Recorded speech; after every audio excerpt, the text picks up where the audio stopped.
There were two elements to the Titanic story. The first one, right, okay, I'll start at the beginning, right? A guy by the name of JP Morgan, who most of you probably heard the name because his name lives on in the company that still exists, JP Morgan and Co., big financial organisation. He commissioned three luxury liners. I won't go into the whys and wherefores of that, but that is all in here, what I'm about to talk about. And RMS Olympic was the first one off the production line, followed by Titanic and then Britannic.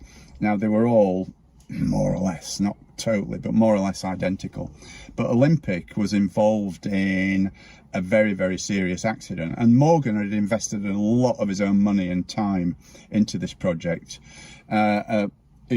Olympic was actually involved in 4 serious accidents, but one in particular, she was hit by a battleship just off the Isle of Wight on her 4th voyage, I think it was, to New York.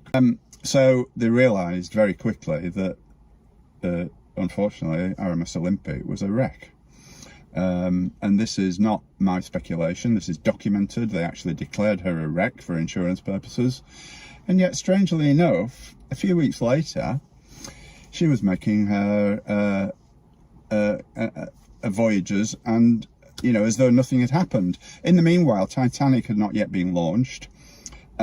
What they did, I believe, and it was an insurance scam, they actually switched the identities of the ships and deliberately sunk RMS Olympic under the name of RMS Titanic.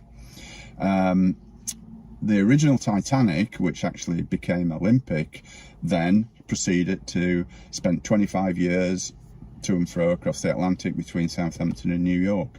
Now, there is people, mariners, seafarers, I've spoken to them, they've told me that after the damage that she suffered, there is absolutely no way she could have done that.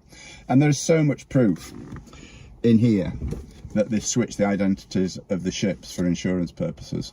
And the other element to it was that at that time, Morgan was campaigning very strongly for the Federal Reserve Bank. Him and his cronies were setting out plans, and they had been for about at least 2 years, to actually usurp the creation of money from the American government and put it in the hands of the private Federal Reserve Bank. And there were several senior, powerful opposition to that.